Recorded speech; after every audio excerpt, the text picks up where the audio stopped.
we already spoke about religion, we already spoke about where we would live, how we would raise kids, like all of the big stuff we already like kind of spoke about. We align on so many things, even with the whole culture, different cultures and whatnot. I was giving my dad everything he needs so he can like to reassure him, but he was still on the fence. I feel like he was just like, this is something that would go away with time. Obviously, when I do get to meet him, then I would like get a more peace of mind. And then I was like, well, do you want me to show you a picture? I remember like I showed him a picture. He's like, he looks young. He's very handsome. And I was like, yeah. Check. But yeah, and then the time came, March came, and you got to meet them. Yeah, I mean, I don't know if did I meet like I flew in. Did I meet them like the day after I flew in, or 2 days later? I don't remember as well. Yeah, it was a random day. It wasn't the weekend. Doesn't matter. Maybe Sunday. I think it was a Sunday, maybe. Doesn't matter. I don't remember that specific day. But I remember. Yeah, I think it was a Sunday. But then I remember. Did I have to like bring? Yeah. Oh, we went to buy certain things. Yes. Yeah, because obviously, you're going to meet the parents. You have to like bring certain things with you, flowers and chocolate and what like just stuff you bring with you. Because this is like the engagement before the engagement, so you kind of Yeah. And he came into the house. We got to that point. Did I arrive on my own? Or did you were there, weren't you? I remember, but I brought the stuff with me. That was it. Yeah, and it was like 2:00 in the afternoon or thereabouts, maybe. And yeah, he was coming to have lunch with us. Yes, and it was like a late lunch, wasn't it? Yes. And like, I think I had to go somewhere to pick up something from the supermarket first, maybe. No, that was the engagement. Oh, okay. So yeah, so we arrived like 2:00 or whatever it was, and I was so interested to like see Ahlam's neighborhood where he was just curious to see the house and because I'm just someone who I'm very nosy. Like, I want to know like what's like where people live, what's the house like, what's the neighborhood like, what's the community, what's the vibe, what's the aesthetics, how do things look, And I asked lots of questions about her house before. Yes. I was very curious about your house in general, and I think I'd seen it maybe. Video call. But I think I'd gone by the taxi once just because I was nosy, but not actually got it. So I arrived and I was like, okay, this is it. And I remember I knocked on the door and my dad. No, someone else didn't your. No, it was my dad. Was it my nephew answered the door? Maybe? No, my nephew was in school. No, it was a Sunday. It was a Sunday. Well, your nephew and niece were definitely around. Because my dad had to leave us in the living room because he had to go pick up Mohammed from school. Remember that? So it wasn't Sunday. No. It wasn't Sunday. No, that was the June engagement. But yeah, but then your niece and nephew were definitely playing around. Yeah, because after you got them back from school. Well, history's a funny thing in my mind. So but I remember I could have sworn that your nephew answered the door. No, baby, I swear. Well, I just remember your dad. Well, my dad answered the door. And was he wearing a suit? Yeah. Oh, my dad. It was like my dad pulled all the stuff. He was looking good. And I knew how things were before she gave me a bit of a rundown, etc. and stuff. And I always had a good feeling about her dad. Always had a good feeling. Oh, I told him this was like back when we made things exclusive. That's like a year before. I told him when I was telling him about my dad that I can see him like in a parallel universe. I could see him and my dad being best friends, like if they were the same age. They have so many like similarities, and they have so much in common. They both like football. He's a writer. My dad's a writer. They just like have so many, and they just have the same type of vibe about him. And I knew there was no question in my mind. That was, I guess, like the thing that kind of kept me calm about our relationship. I knew deep down that my parents would love him. Like, how can you not? He's literally the most lovable guy in the universe. Like, how can you not love him? He's very like friendly and kind, and just because just a warmth about him. So everyone who meets him loves him. So I never was worried whether or not they would like him as a person. I just knew. But I remember the dad and meet the dad and stuff. And apparently I thought her nephew was there, but apparently he wasn't there. So my mind's playing tricks. Move on for the nephew. But like, and I remember he was very welcoming, but I remember he definitely had like a front on. He had like a somewhat like the father of the bride. Kind of, front. And he was quite like, I wouldn't say matter of fact, but he was quite, there was a straight edge to him, which it wasn't like a bad thing at all, but that's since definitely gone away. You know? He was serious. But he was sort of serious-ish. And we sat down. So he took me inside, took me upstairs. And then I was upstairs. And in the house, they've got like, in Moroccan culture, the house have got like huge living rooms with a bunch of sofas. They use for like occasions like this, like maybe a few times a year, and which to my mind blows my mind because that's a huge amount of space you're wasting. But like, and also I call it the posh room. So it's like a posh room, and it's very, very well decorated, very nice. We sat down on a corner on the sofa because the sofa's like they sort of go around the perimeter of the whole of the room. And I was sat there, and basically he kind of like proceeded to basically. Well, it was just you and me and you and him. Yes, luckily he could speak English. Wasn't too bad. That's the fun. That's the cutest thing ever was the moment I told my dad about Ashley. He downloaded Duolingo so he could start learning English. So adorable. My mom did the same, by the way. Yeah. It was so cute. Yeah. I really loved her for that. He was like practicing because my dad speaks French, he speaks Spanish, but he doesn't speak English. He never learned it in school. Yeah, he knows some English from watching movies and whatnot, but he doesn't like fully speaks English. No one really speaks English. My sisters understand, but they don't talk as much. They more like choose not to. Really, it's not like they don't. Yeah, they get how to. Yeah. My mom doesn't speak English, so phrases here. Yes. Yeah. But luckily her dad could speak at least a measure of English, enough to make it conversational. Yeah, we just like, he was just kind of proceeding, kind of like basically like lightly grill me for probably the next couple of hours, maybe, or thereabouts. Really? Yeah, well, I would say it was a light grilling. Yeah.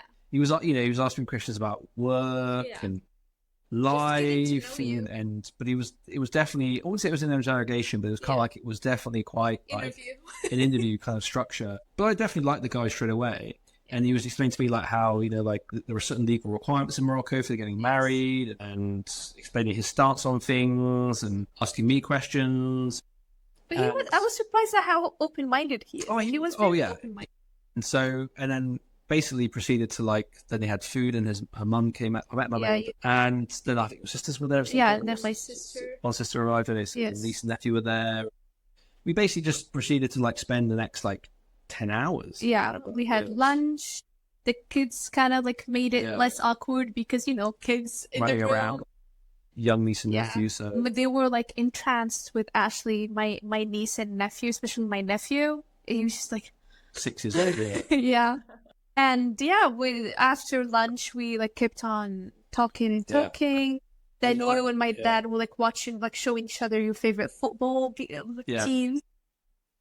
And it was like one of those things where I was basically sat down for like 10 hours in the same place. I barely moved. I think maybe one bathroom break, if that, So I was basically stuck in one place for the best part of 10 hours or thereabouts. And I got fed, of course, and looked after. And then we had like Moroccan tea with like biscuits and whatnot. Yeah, and had the food and stuff, and it was very, very nice. Took pictures. Yeah, we took pictures, didn't we? Yeah. And I think my dad, maybe it was after maybe an hour or so or 2 hours, your dad was like, he kind of like gave his like blessing, as it were. Do you still have to officially propose, or what's the cultural expectation? Yeah, well, so he gave us a blessing. He gave us my blessing after maybe like a couple of hours or thereabouts, and then we just spent time. But then in terms of the actual proposal, that was like later on in the year. Yeah. So did I go back to your parents' house on that occasion? On that visit? Just casually dropped me off. I think maybe once I came back. Yeah, maybe. Just casually. Yeah, but then but I knew as soon as I laid eyes upon her parents, and even her mum, especially her mum, because her mum doesn't speak that much English. But I knew that her mum. I just knew that. Yeah, it just felt right. And as far as in-laws go, in terms of in-law parent, I feel like you kind of jackpot really, because both of them are great people in their own way, and her dad is like almost like like almost like the perfect father-in-law.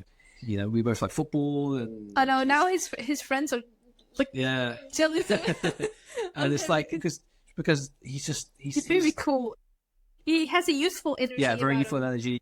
Yeah, he's in his 60s, but he plays football, and he's like very active. He's like surprisingly athletic and light on his toes, and and just someone who embraces life. Very outgoing. Yeah, just a very energetic, adventurous kind of person. Always up for doing anything. Very easygoing, smart guy, but caring, and so yeah, very open-minded, curious and stuff. So yeah, I mean, I feel like me and him have got a really and immediately, like after Ashley left, I could tell like immediately that my dad really liked him, but he was kind of like trying to like play it cool. He didn't want to like full on admit it, and it was like, okay, like Dad, what did you think of Ashley? Yeah, good guy, good guy. But he was like not like say too much, and I could tell. And my mom was like immediately 2 seconds into meeting you, and she went back to the kitchen, and I went to her and was like, what did you he's like, oh, I love him. He's just, oh yeah, she was, yeah, you can tell he's like, he's a good guy, he's lovely, well, he's amazing. My mom loved you, like, from the moment she saw you. Actually, you converted. I mean, that's a huge... Yeah, that came a few months later. Yeah. But yeah, so I mean, definitely me and her mum, even though we don't speak much directly yet, although I'm trying to learn the language, it's like we just always just seem to click well, and we can still joke sometimes, and she cooks amazing food, and she's very caring, and so... At the end of the night, I was like, well, it's so late. It's like basically midnight. Well, we need to leave. Like, it's late. What are you still doing here? And I was like... you were getting ready to leave, and then one moment he was there, and then the next moment he was gone. I was like, where is this guy? And I go upstairs, and I find him and my dad and my nephew and on the terrace playing football together. That moment, I would remember I was like standing by the door, like entrance of the terrace, looking at them, and I was like, that's it, like that's it, because like he fits right in, like that. If that's not, and your dad was doing all his tricks, and like, and he was very impressed with my dad. He was like, you didn't tell me your dad was like the Moroccan Maradona, and I was like, oh god. Yeah, unbelievable skills. Like, oh, what technique? It's like, he should have played for Moroccan national team. Twinkle toes, I call them. I'm wondering, guys. First of all, before we move on, do you still have time? Because there's just so much more to add to your story. Maybe do a little bit longer. Yeah, sure, yeah. Okay. Why not? Might as well. And then my next question would be, eventually also, there was a time you had to say goodbye. So you called it night, in the middle of the night, as far as I understand. Yes. What happened afterwards? So we went to bed. Literally, that's it. I mean, I guess we went back to our staying. I think then we texted, like, debrief. What did you think? And then we just continued to just... Yeah, and then the relief I felt, because now I can just go out and meet him whenever I want and not worry about sneaking around or anything. Now, like, I can just go out with a clear conscience. Yeah, because that was bugging you for a while. Oh, yeah. That's one of the reasons why you kind of like, well, we kind of need to evolve to the next step, because I'm sick of this entire, like, sneaking around. Like, I'm going out places in Marrakesh with you, and always with this like slight fear in the back of my mind. I'm like, oh, I'm gonna run into someone I know, someone from my family, someone who's, again, if there's any Moroccan girls who are listening to this right now, they would understand what I'm talking about. I remember there was one time, actually, wasn't your sister going to go to the cinema when we were going to go to the cinema? Yeah, I remember that. We had to quickly change our plans because your sister was it could be stressful. It could be a bit draining. Having to deal with that. Yeah, I think then we just continue to obviously get together and whatnot, and then we were planning. The next step was I came back in. Yeah, well, the next step was, again, like, it was like 3 months later, where he would come back, and this time I would meet his parents, and then we would have our engagement. Yeah. So I came back again. June, end of May. End of May, yeah. So we were apart, I guess, like rest of March, April. So yeah, like 2 months or so.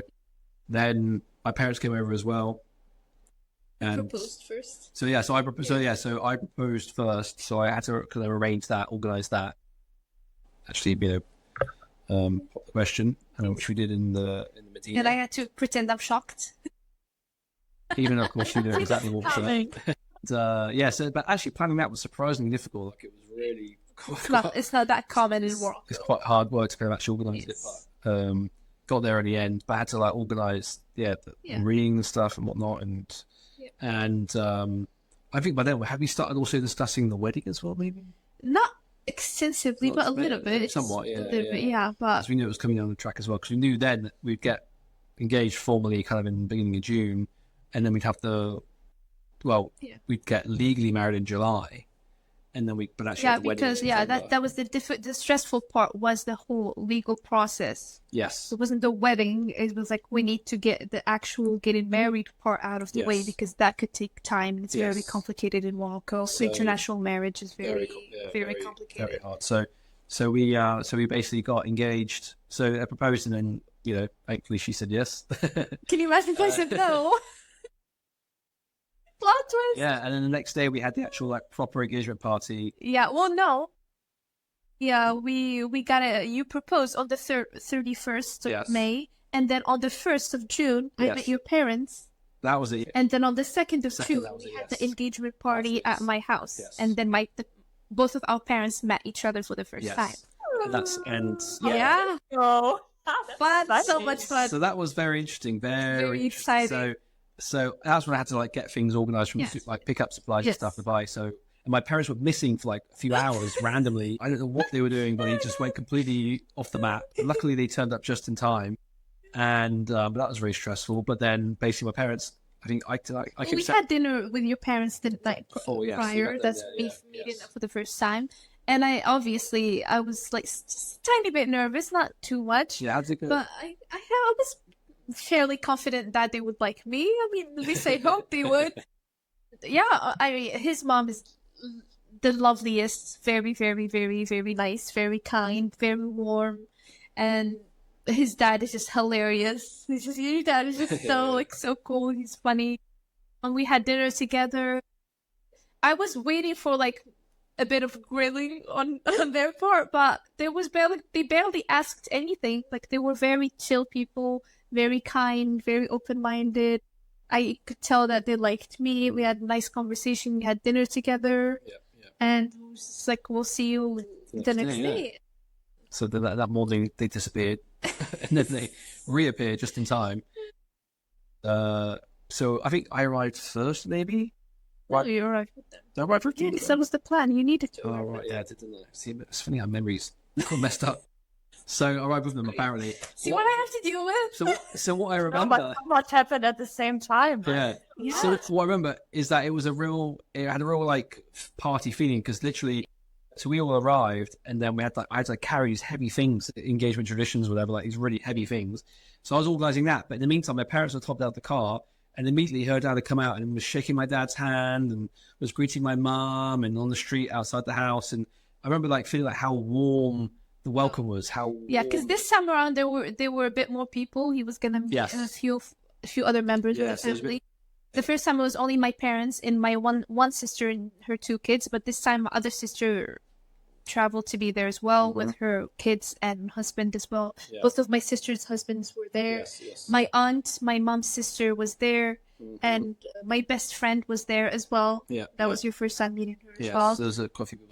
And then later on my cousins joined. Yes, I know. And your dad is a real her dad is a real patriarch kind of figure. He's in the best possible way. And he was immediately come out and shaking hands and greeting my dad and my mum, and it was just a very warm. And I remember both my parents, especially my mum, were kind of taken aback by the sheer warmth of the welcome, because in the UK it's not quite like that.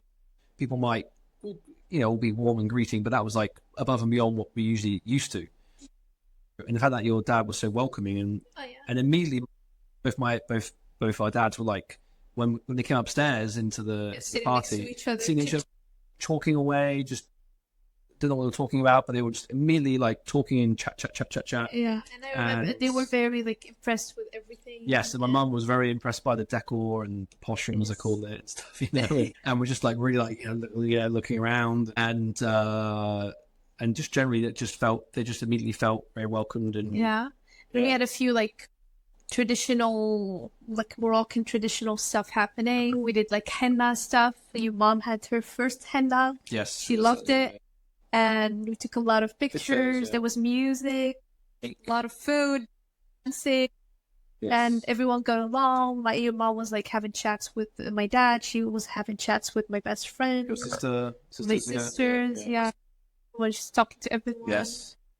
And so we had that, and it was just a really It was a nice fun occasion.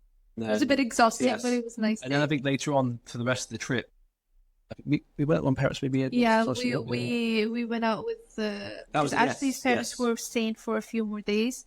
My dad took us and Ashley's parents to like the mountains, the Atlas Mountains, and we had like a nice day in nature, very calm, very peaceful. It was kind of like the opposite of the engagement day that was very chaotic. And this was like to rewind. Yes. We had a nice day. My dad and her dad. We went quad biking. They did a boys' day. Him and my dad and his dad went quad biking together while me. Who planned all of this? Was it just like spontaneously and it just happened? Quite spontaneous. And then while we were quad biking, her and my mum went shopping. And Ashley's mother went like shopping she bought her first ever Moroccan traditional dress. We had a nice we went to a terrace in the Medina, had a drink, we were having a nice conversation together. I got along great with his mom. She's the best. She's very easygoing. She's really, really chill, very nice. When the rest we just spent time just together, the two of us. The nice pool at the Airbnb one we had stay. Fun. It was summertime. It was really hot. It was getting hot by then. Just had a nice time. But then by that point, I think by then we knew that the legal processing was weighing on us. Was really difficult. So we knew by then that I would have to come back and spend periods. Sorry. Because we already booked our embassy appointment at that point. We booked it in April. Because you have to start gathering the documents that are required for your legal marriage. And some of them he needs to get from the British embassy in Morocco, and you need to book an appointment for that. And the appointment slots are like a nightmare to get. Like you have to get them months in advance. But we found one, we got one in April, but it was until July. Like the appointment was in July. Yes, that was it. July 11th. Yes, and we had some issue. They by then we dictated when we would get legally married. We knew then as well that it would be difficult with all the steps involved, and so it would take a long time. It would make sense for me to spend quite a dedicated portion of time in Morocco. Yeah. So because we didn't know how long. It's very unpredictable. It's a very unpredictable process. It could take a week. It could take a month. You don't know. It just depends. Yes. So then, luckily my work were kind enough to support me, and I was able to work remotely for quite a lot of that period. So I ended up spending most of July in Morocco. So I came back. I was back in the UK for a few weeks after the engagement, and then I came back in the early July, April, around then. It was roughly July 6th, July 6th, and then I left maybe July 28th, maybe. So, and because we didn't know how long it was going to take, so I spent most of the time staying in your house, or kind of combination of it, house and Airbnb. But of course, July in Morocco is it's an oven. It's unbelievable. One day hit 46 degrees outside. I just couldn't imagine how life could continue. So I wasn't looking forward to it from that point of view, but I was looking forward to the whole process of being married. It was just needs must. We had to get it done. It had to be in July. We had to get on with it. But we ended up going to Rabat, where the British embassy is. Then we realised that there was a mistake on the form. So I had to return back to Rabat the next morning, repeat the same journey, because there was one letter that was one digit that was wrong. And we knew that there was a chance that the Moroccan authorities might reject it. So I had to wake up again the next day at 3 a.m. as I'd done the previous day with you, but on my own this time, and then repeat the journey all the way back to Rabat, go back to the British Embassy where I'd been the same 24 hours earlier to get one digit changed. Essentially, I had to wake up at 3 a.m. 2 nights in a row to catch a train at 5 in the morning to go to Rabat and do the same thing again. So I had to go back, and luckily, they were able to fix it, and then we basically had to there's all kinds of steps. I had to formally convert. Yes, that's when he did the conversion. Yes, and it's a legal requirement to get married as a foreigner, and so we had to have that process. It was very easy. That was very easy, and then 2 seconds. That basically, it didn't take very much time at all, really. And then also we had to go visit. It helped that my dad knows a lot of people. He had some people he knows that work in this type of thing. Yes. So they came to the house instead of us going to them, so that made things easier. They kind of sped up the entire thing. Yeah, but we had to go to the courthouse once or twice. That's when you submit your We had to go to the municipal offices, like everything. a couple of times. Came back to the UK and then came back again to Morocco. Yeah. So Yes. So I was in Morocco for like 3 or 4 weeks in July. So I came back, spent most of June in the UK, then came back to Morocco to actually leave. Yes. So we were worried because at some point we were like, how long is it going to take? You were very stressed about it. Because then just our luck, at that point in time, all like the courts were on strike. Yes, there was a strike, yes. And literally we need to submit everything in court and wait for them to give us permission to get married, and everyone was on strike. And that we have literally certain limited time window and he needs to leave. I don't even know how. And by then we'd already committed to like the wedding situation in terms of realizing that. So we started doing things to commit to that. And then, so we were like, okay, I knew I was there for the best part of maybe just over 3 weeks, maybe 3.5 weeks, maybe. And we were like, oh, is it going to take the whole 3 weeks? But in the end, we got married within a week. So we had a very intense week, like a crazy week where we had to wake up early and go to here, there, and everywhere to get all the paperwork done, etc. But then literally one day we just went to an office. Thanks to my dad, because he was like, he was driving us everywhere. He went like everywhere with us essentially. Yeah, and we had a few like mishaps towards the end in like the district office thing. Yeah, my dad was like fighting for us. Yeah, he just drove it through. Yes, and was a real advocate, and it helps. He's kind of person who knows people and he knows what to say. He was in the kind of he was in like the Moroccan education inspectorate, so he kind of like knows the machinery of government, how things work. And so he was able to drive it through. But in the end, we got married, and we each had to go to an office, sign a piece of paper, and we were legally married. And that was it was just a signature, so it wasn't like a whole family get together, like that the official part of it. No, because we can't like afford doing like we just had an engagement party, and we knew we were gonna have a wedding party. So what's the point of just like doing another party just because we signed the papers? We can celebrate that at the wedding 2 months later, so there is no point. Which you had to plan as well, no? I'm sorry, but this sounds like a lot in just a very short amount of time. Oh, it was a lot, yeah. So we were organising the wedding for September, but at the same time we were trying to legally get married, which of course is a complicated process. Despite all of those stress and all the worries, in the end, we got married within a week. We were like, okay, it was a very intense week, but then by the end of it, we were legally married, and that was it. And we could just relax. So then we had like the best part of 2 weeks to just relax and then start planning the wedding and life beyond then, really. So, well, we obviously like had to agree on what we wanted for the wedding, catering, the decoration, work everything. as well. He went back to the UK after we're married now, but we were still kind of like discussing things. But on the ground, it was mostly me doing this stuff. My dad would take me to like meet up with the photographer to give a deposit, or like do this and this and that to finish off the planning of the. And a lot of things I went to the decorator on my own. So that was like, so I was essentially basically doing everything because he wasn't there to do it with me. But the ideas and the like planning in theory was both of us. Yes. Although there isn't much you can really do to edit a wedding. So I'm used to a wedding culture in the UK where you can kind of like really be bespoke about what you want and customize elements of the wedding, etc. In Morocco, it doesn't work that way. You literally buy a service. And that service is it's a package, and there's very little room for. Maybe they give you a few options, but even though it's within a. There isn't much option. There is that, and it's also it's within what they want in the first place. It's not like you can have your own complete.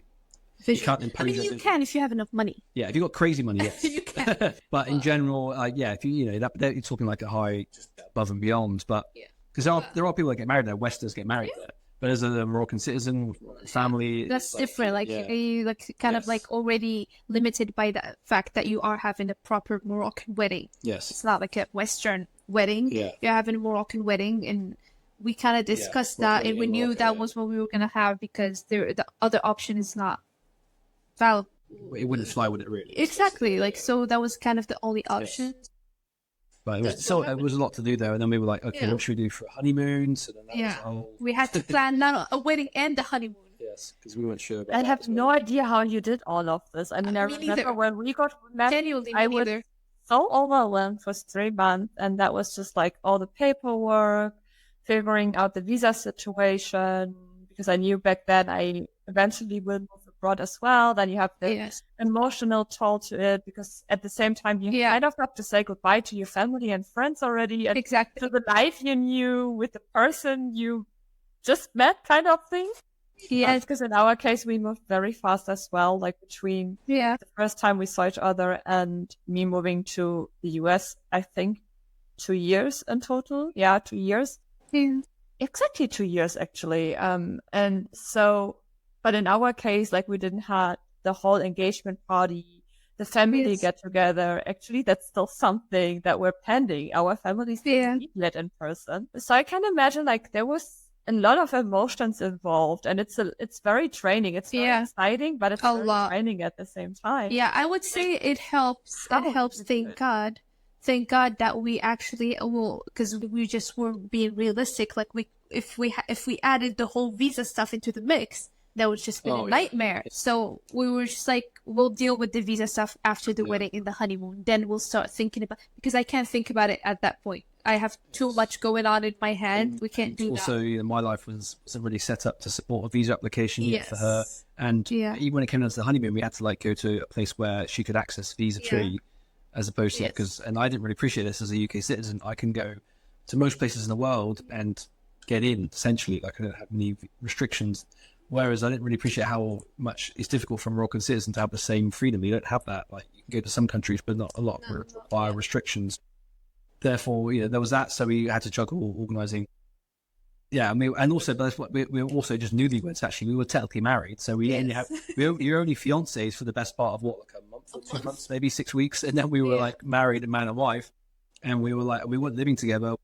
Apart from that few weeks in July, and the next time we see each other would be like a few days before our wedding. But we were still technically long distance. Yeah. But it did help, like the whole planning for the wedding and then thinking about how we're gonna do the whole legal marriage process did help with the long distance, because I'm too busy to think about how long till I see him again. I have too much going on, so that kind of helped distract me from the fact that I haven't seen you in a while.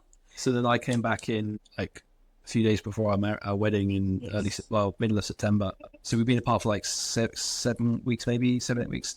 And I was like, I have to lose some weight for the wedding. So I was like on a bit of a health kick to lose some weight. Oh, yeah. We were both on a bit of a health kick. So, I lost like 8 kilos. Yeah. And so it kind of was effective. And so, we arrived and we saw each other and a few days for the wedding. And my friends were going to be joining us for the wedding. And you met my extended family, like my dad's side of the family for the first time. Yeah. And then we had the big day, didn't we? Yeah, I met your friends. Yeah. One day, or how many days do you celebrate a wedding in Morocco? One is enough, because it's like one very busy day. Oh, yeah. So intense. Because usually, like typically, Moroccan weddings start around like 8, 9 p.m. and finish at like 6 in the morning, 6 a.m. So, and it's like full on, like non-stop music, non-stop food, non-stop dancing. It's just like... Yeah. Well, we had ours at like... But I didn't want it, because I find Moroccan weddings, as amazing as they are, they can be very exhausting. I used to be able to endure it when I was younger, but as I got older, 3 a.m. hits, and I'm like, I'm ready to go to bed. So I knew I didn't want like a nighttime type of thing. So I wanted the wedding to start somewhat earlier, so we can finish early. So we opted for starting at 5 p.m. so we can finish around midnight or 1 a.m. max.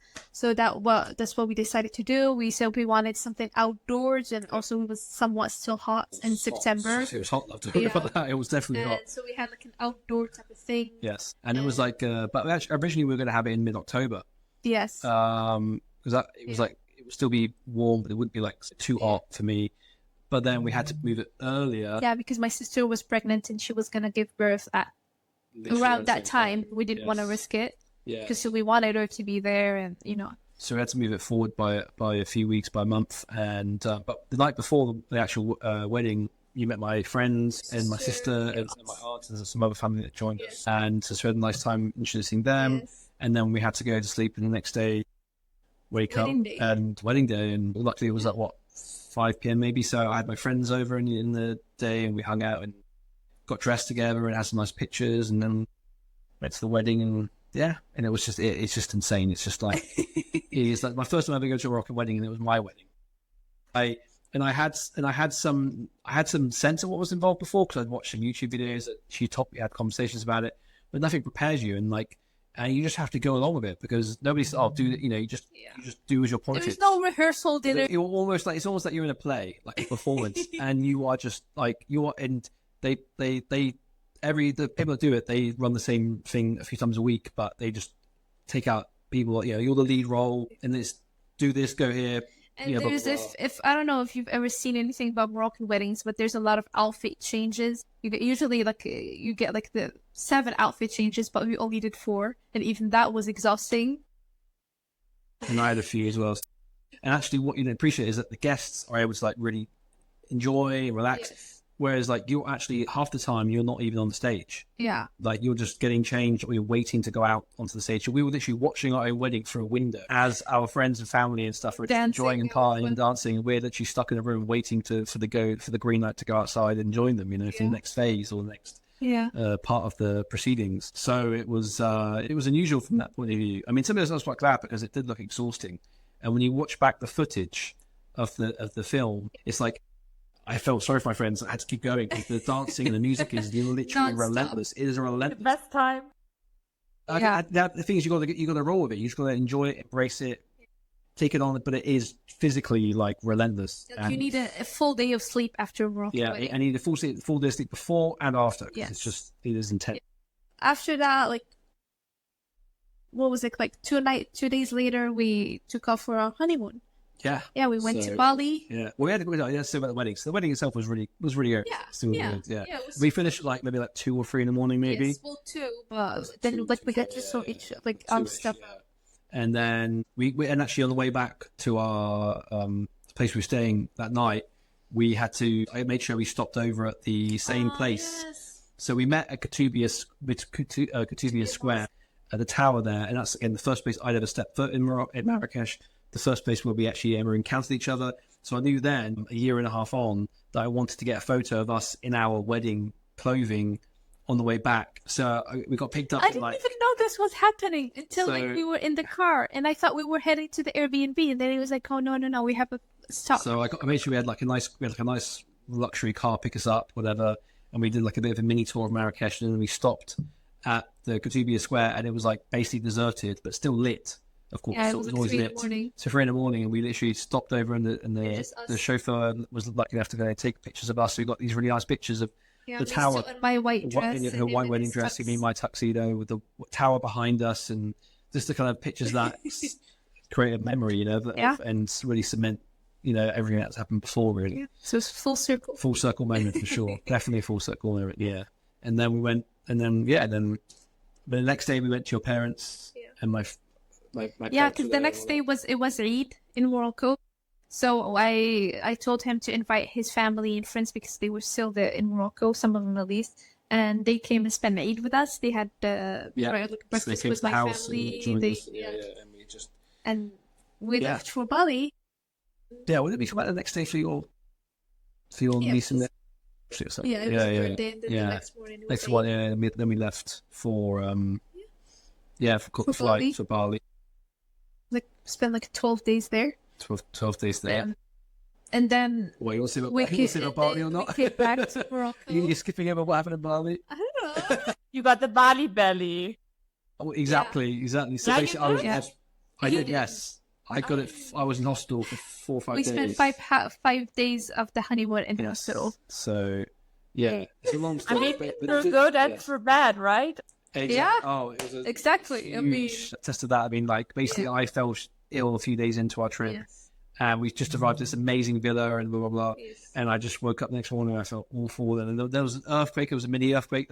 And then we literally had to go to hospital, and I was admitted for 4 or 5 days. And she was right by me the whole time. It was awful. Then basically after I got released from hospital. We were we lost 5 days. We had speeds. We had speed run. Everything we wanted to do. I'm glad we did some of it, but it definitely did mean we lost out on some of those experiences we'd otherwise had, because we had to literally go and I was still not feeling super amazing, so physically. So I was still it wasn't the best time, but it was still. I look back, I still enjoyed that we did it, but it was one of the things that it was a shame that happened, but I guess it happens. My first time in Bali, I hadn't been there before, and I was susceptible and I fell ill. So these things happen.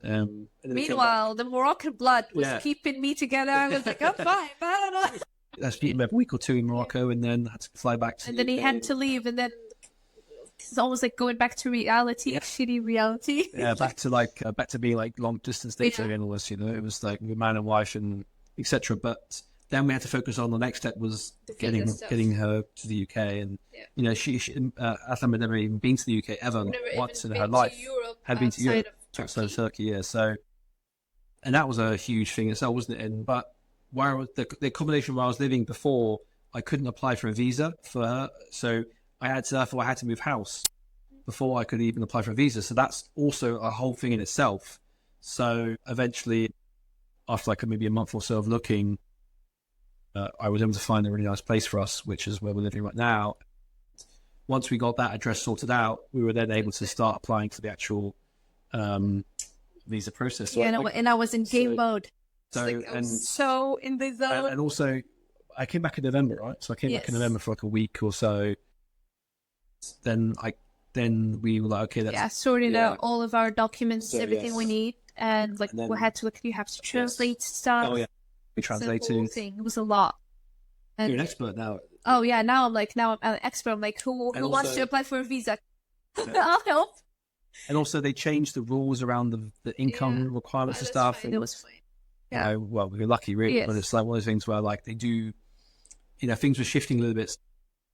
Once we got the place sorted out, I was moving in December. Yeah, I got our appointment to submit the documents. I did everything. I think we applied was it? We applied on Christmas Eve or Christmas Day. No, it was the day after, December 26th. Boxing Day in the UK. Yeah, so we applied Boxing Day in the UK, December 26th, and we were just like thinking it was going to be how we did pay for priority. Because we paid for priority, but we were still like you don't know what would happen. You don't know what's gonna happen. But it was like I had like full document with our photos, everything was organized. Like I had like a full document of our like screenshots of our chats and everything. Like anything, everything. That's very common if you apply for a visa, that you basically have to prove your relationship.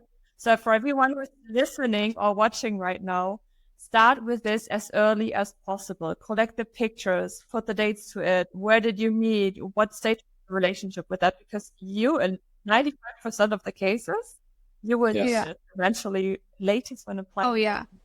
Yeah, thankfully that was never something we worried about, because obviously we knew we had like an authentic relationship, and we were like taking pictures because we just wanted to. It wasn't even for the visa, it was just like something that happens. You take pictures, to remember moments, and we just had everything ready. And I had my appointment on the 2nd of January, and then you ended up surprising me by like you flew in Morocco. I flew into Morocco on New Year's Day. Yeah, January 1st, and you went with me. I went with you with the appointment. And I was there. I stayed. It was a few days, maybe, wasn't it? Yeah, at your parents' house. Then I came back, and I think was it maybe a few days after that we got the email. Yeah, we were like checking email all the time. We were checking Reddit all the time to see what other people. Reddit helped a lot, honestly. Yeah. There's like a group in Reddit. It kept me safe. It helped a lot. But you'd see people say, "Oh yeah, my it's got approved, etc." Yeah. So you were getting a sense of how the system was working, and it seemed to be at the time that things were working quite quickly, quite efficiently. So we had hope that maybe it would happen sooner than later. Yeah. And then I remember I was on the train one day coming back from work, and she called me. Yeah, I was like, we got it. Yeah. It was 2 weeks in total.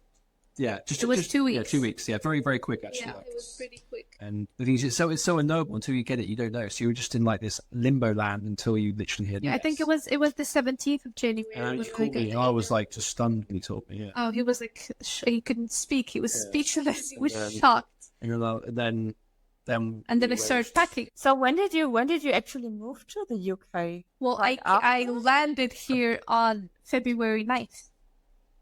So you got the visa and you literally stopped packing and moved. Well, I got the approval on January 17th.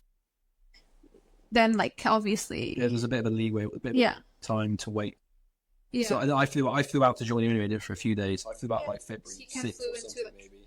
to help pick her up and then scoop her back to the UK, and just to help it make sure it was all okay. And then, and because I was all through, like throughout everything, I didn't give myself any chance to sit there with my thoughts, because then I would start freaking out. I didn't want to like overthink it, and I'm a huge overthinker.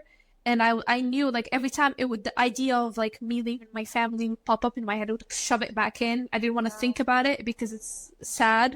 And then like then when you get that email, that's like, okay, like now you can, like now there's nothing else preoccupying your mind. That's the only thing that you can think about now. I was just like crying. I was crying a lot. Yeah, I mean, no, listen, I mean, this is what I was saying, like, throughout. I'm just here listening to your crazy story, and I'm just like, you guys, you just met each other. And all the experience you've made together, you know, the next steps of not only arranging a family get-together, but also getting married shortly after, applying for the visa while planning the honeymoon, and the whole marriage and moving abroad. That's a lot. I moved in with you like 2 years after we met. 2 years after we met, yeah. So, sorry, you were saying, Christina? No. I'm just saying that I know exactly how I felt in that moment and how overwhelmed I was once I had the confirmation. Like, okay, I'm now starting to pack my things, so it gets serious. But in my case, I had a few more months to really prepare for it, and I still didn't feel prepared. But you push through it in just a couple of weeks, and that's really, even for me, I've heard so many love stories already, but that's a lot to take in for me as well right now as well, because I'm like, oh my God, I would just freak out constantly. Yeah. Well, I would say the thing that pushed it, that pushed the timeline, that made us like kind of, we need to do this soon, because Ramadan was coming up. Oh, yeah, that's true. So, obviously, and it was going to be his first Ramadan. I didn't want him to spend it alone. He wouldn't know what to do. And Ramadan was coming up, like at the end of at the end of February. Yes. So that doesn't leave you much, you know. We still had to organise the apartment and stuff. Then But I think it was very, and also I like the fact that it was 2 years from when we first met. Exactly 2 years. So, well, a few days. Yes. So basically, literally 2 years on from us meeting for the first time, then we're actually living together. Yeah. And so it felt right. And I mean, why put it off? So. Yeah, so packed everything up, and I came across and spent time. My mum was really sad. Yeah, my mum and your dad was also sad as well, and everyone. Yeah, and also you're very close to your niece. Yeah, oh my God, very young niece. I just couldn't keep it together. 2 years old or whatever. So and my nephew he didn't even care that I was leaving. He was sad that Ashley was going. Every time Ashley comes and he's to leave, he's like, no, you can go, but Ashley. He's obsessed with him because he's very good with children. He's very patient. He plays with him and he gives him because it's a very much a family of women. So he loves you so much. It's insane how much he loves you. He's a great kid, and then you got Mimi as well. Yeah, and now my niece who's like 2 years old, she's trying to steal my man. Oh my God, every time they call, every time it's a video call, she doesn't even say hello to me immediately. Where's Ashley? Just where's Ashley? I'm like, he's at work. And but I want him. But I want him. Where is he? You have a niece or a nephew? Or... I have actually 3 nieces. Okay. And the 4th is on her way or his way. We don't know yet. But the oldest one is obsessed with my husband. It's very fun. I don't know what it is exactly, but he has this energy, this positive, quiet, calming down energy. And my niece is just... He wrapped her around the finger without even trying, you know. It's just I noticed. Yeah, it's crazy. So that was hard leaving them, but then I got here. We were worried about how am I gonna adapt to, especially the weather. But I was actually like, it's not as bad, you know. But this guy makes things better, you know. It makes it worth it. So I thought I would struggle more. I thought I would miss my family more. Now, obviously, I do, and there are certain days when I'm just like, oh my God, it's like. I really, really miss them. But genuinely, like, it's way better than I thought it would be. It's I wouldn't say it's easy, but it's easier than I thought it would be. It still has certain parts that are difficult about it. Yeah. But it's been great so far. It's been...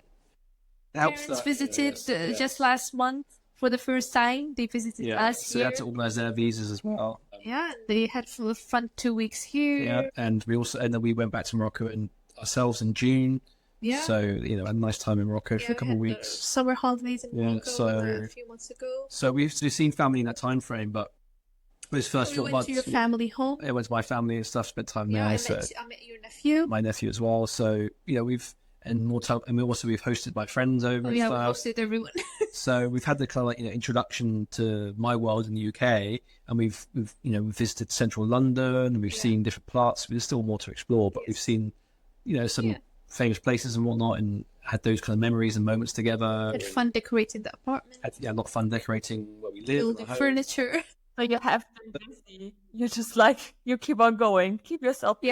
Yeah. One after the other. Yes. Exactly. Yeah, I was very grateful with that keeping busy is what helped me not to dwell over the fact that I just left everything I know behind. I was busy immediately I got in here, this place was a mess. So boxes everywhere. Because someone just moved in and we didn't want to buy certain furniture things until I was here. Some stuff was here, but not everything. So basically had to start from scratch. And I love that. I'm a very creative person. I love anything that has, organizing.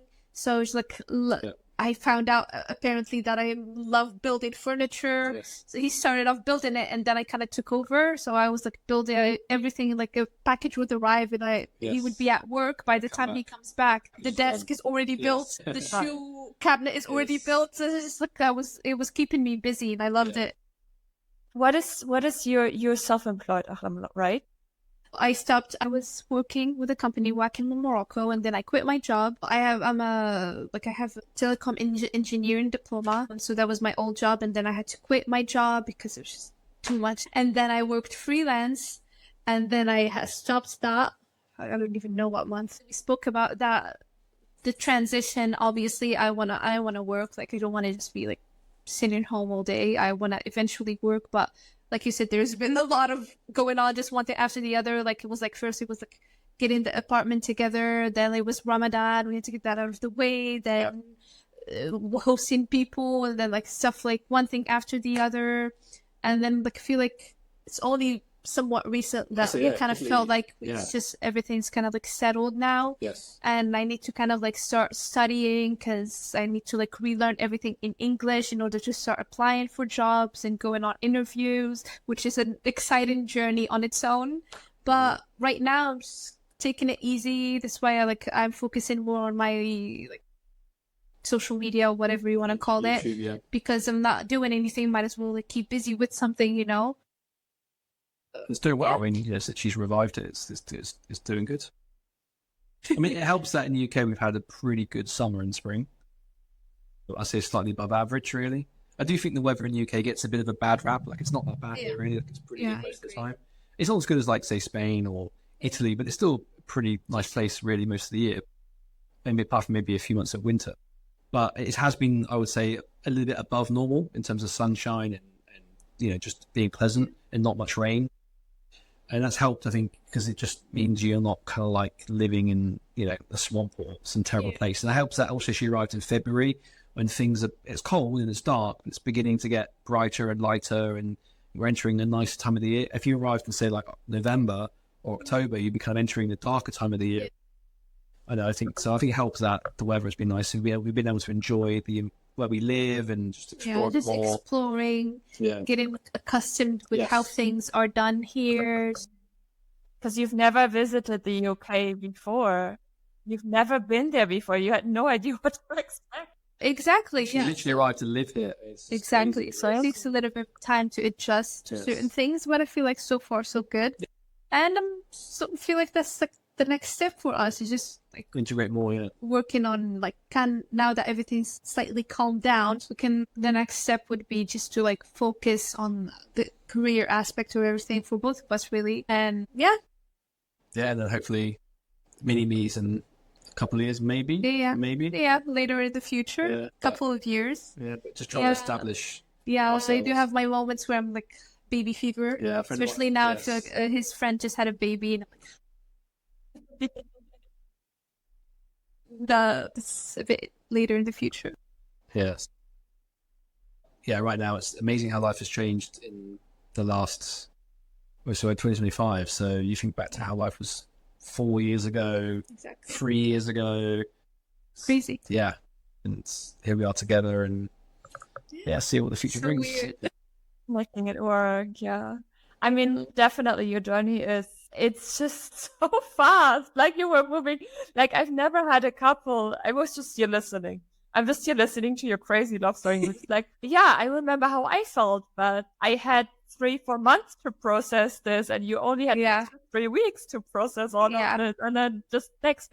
Yeah. I thought our journey was quite fast, but listening to yours, I'm just like, oh my god, slow down. Yeah. So I'm wondering, like, first of all, thank you so much for your time, because we are recording since over 2 hours already. So that's definitely one of my. I don't know if that's a bad thing for you or not. I don't know if that's not at all. I just might split this episode in two, but we'll see. But yeah, again, thank you so much for your time and for sharing your love story. I'm wondering, and that's also what everyone else is wondering, who's listening to the podcast on a regular basis. Like, what's wrong with these people? No, not at all. Because listen, I mean, we all have our intercultural journey. So the listeners here, it's definitely 90% of them are also dating interculturally. And I'd say 60% of them met online through Tinder, Bumble, and other apps. You know, this is how it works nowadays. And they are like, okay, my love story is crazy. But then I listen to those crazy people, and they're even crazier. So at least this is how I feel like right now. No, but I'm wondering, you've shared your next steps, your vision for the future. What advice would you give everyone who's listening and watching right now? I would say, for me personally, just don't count out long distance. It's hard. Everyone knows it's hard. It's impossible. It might not be for everyone. Not everyone chooses it, but it's not impossible to do. I feel like if you know you want to be with that person and that person is worth it, you literally do anything. You will try to make it work. And it takes a lot of effort, takes a lot of energy, takes a lot of time, a lot of money with all like the traveling and everything. Yeah. It has its own challenges, but it's definitely doable. I mean, like, we're proof of it. And also do not count out someone just because they're from a different background, they're from a different culture. We have more similarities than differences. I know it's cliche, but we genuinely do. I feel like I have more in common with him than any Moroccan guy I've ever met or known, or, you know, like, I have more in common with him. We align on so many things, just like outside of like the silly things, like who would like the same show or this or that. Even like certain values and like principles and way of seeing things. We align. I feel like that's got us together. There's also enough difference though. Exactly. Exactly. Like that, we're so similar, but not too similar to make it. And in some ways, we're very dissimilar as well. Exactly, but it's just do not count it out. I think give it a chance. For me as well, like, there's no way I could have done this when I was younger. Like, if I was in my 20s, forget it. Just forget it. Like, there's no chance. So I think life does have to align for you in a certain way. I think certainly if I'm talking to the guys out there, then I would say your life does have to align in certain directions to kind of make it possible, just in certain dimensions, whether that's practically, psychologically, emotionally, financially. And yeah, because there are just certain requirements or certain things that you just have to be able to do to facilitate it. That would have been achievable when I was younger. I think you do need that maturity of person, maybe, both, but in different ways, maybe as the you know, two sides of a love story. And I think also you have to be kind of clear in your mind about where can this go and what do you want, and does that align with the other person, and also can you see yourself, you know, being with this other person in terms of, you know, if you want to be married, you know, etc. What qualities do you want to see in that partner, and in that. So in at landscape, I knew that she'd be a great wife in many different ways, and therefore, to me, it was worth that investment and that energy. And I think you have to be clear in your mind about, is it worth the investment from you to the other person as a man for the woman, because you just know that it's what you want, and she'll be able to provide that for you when it comes to actually being together on a permanent basis, because that's ultimately where you want to get to, right? You want to get to a place where you're living in the same environment and your lives are shared in that way. So, and I also probably say when you're together is think about because you might be together for a week, 2 weeks, or a short period of time. But could you imagine this being your life? Could you imagine this being your day to day or your week to week? So don't get carried away with, how it might be in the short term. Because are you confident in this replicating into a durable, long term kind of arrangement? So, yeah, maybe she's got the romance, I've got the practicality, but hopefully that gives you a sense of things that maybe you should be thinking about. And it was not like I came with this with like a master plan. Both of us were just finding a way through it, but I think it was just those certain things are in place. You do your best with what you got. Yeah, and I think that certain things just evolved naturally. But if I look back at it, I think I could actually tease out certain things that had to be in place in order to be where we are. And I think it's probably a combination of things for my age, which is maturity, age, and financial stability, those sort of things which maybe come with time. So, and think about what you want in a long-term spouse or partner. My favorite things about us is like we didn't like. Although, like, everything kind of, like, happened fast, but we literally, there wasn't a single thing we didn't discuss or talk about beforehand. Like, we discussed everything, obviously, I feel like that's one of the pros of long distance. It's because you're not with each other physically, you're just texting or on calls or video calls all the time. You can't do anything but talk. That's the only thing you can do, really. So that gives you a lot of time to just talk about everything and anything. So honestly, again, my advice, do not shy away from difficult conversations. Talk about every single, especially a mixed couple. Don't be afraid to talk about the big stuff like religion, like money, kids. The big stuff need to be discussed to me, it needs to be brought up even before marriage is brought up. Because otherwise you were like, what if, for example, he was fully against converting and I just never brought it up until we decided to get married, and then I bring it up and then he's like, it's a complete no. Then we just wasted the, time and energy and money on flights and whatnot for no good reason. So definitely discuss your non-negotiables way ahead. Maybe not on the first date, but, but still discuss the big stuff way before even discussing actual marriage, because it might surprise you what things accept or not accept. Yeah, I mean, definitely long distance it's tough.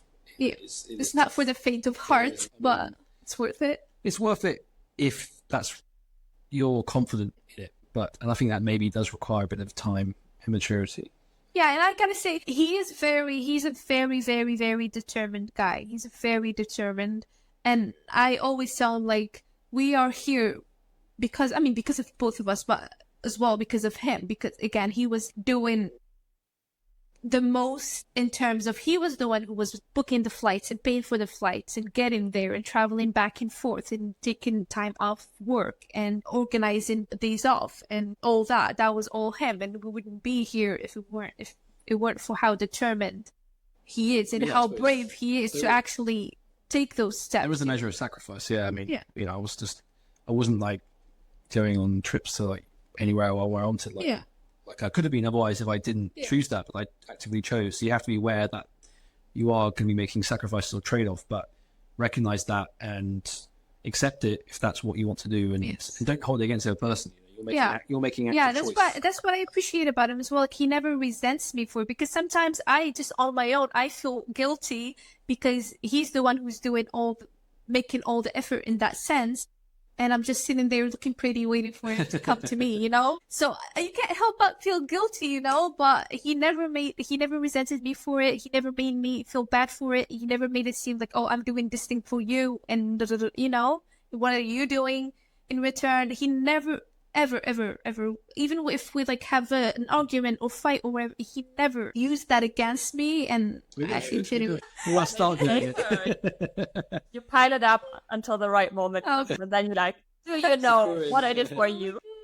The thing is about Ahlam, she did so much around the paperwork and all that stuff and the wedding, and so we've all played our role. So here we are. What can I say? I mean, long may that continue. Thanks to Bumble. Thank you. Yeah.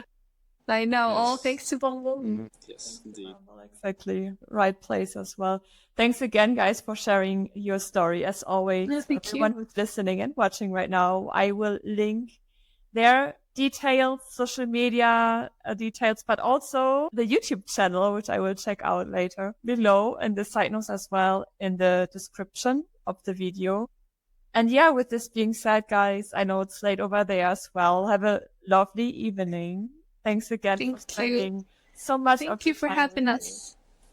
Oh, it was a pleasure. Thank you for having us. We had a blast. It's a walk down memory lane. Yes. So if we spoke too much, I feel like we talked too much. But it's a great opportunity to have our story recorded, so we appreciate it. I feel like I just fell in love all over again. Yeah, you did. Thanks. You did. You said it all. It's fun. I mean, and I get to enjoy her amazing cooking soon. Why not, guys? Enjoy your evening, and thanks again. Thank you. Thank you a lot. Thank you. Thank you so much for listening and or for watching to today's podcast episode. If you like what I'm doing, don't forget to rate the podcast with 5 stars wherever you're listening to it. If you're watching on YouTube, subscribe. And also, as mentioned in the previous podcast episode, I do have some exciting workshops lined up. So those are free workshops, especially for women who are dating interculturally. Next week, Friday, the 31st of October, for example, Linda Müller will hold a workshop on the topic of how to make friends as an adult while living abroad. The week after, we'll talk about communication in an intercultural relationship. Afterwards, we'll talk about de-escalation in intercultural relationships. We'll talk about raising kids multilingual, and another topic will be paperwork, Schengen visa, K1 visa. If this is what you're interested in, all those workshops are free. So you can just join, just sign in. You'll find the sign-in links and the timeline below with a little bit more information. Hope to see you there as well, and wishing you a lovely morning, afternoon, or evening wherever you are right now. And please take care. Bye!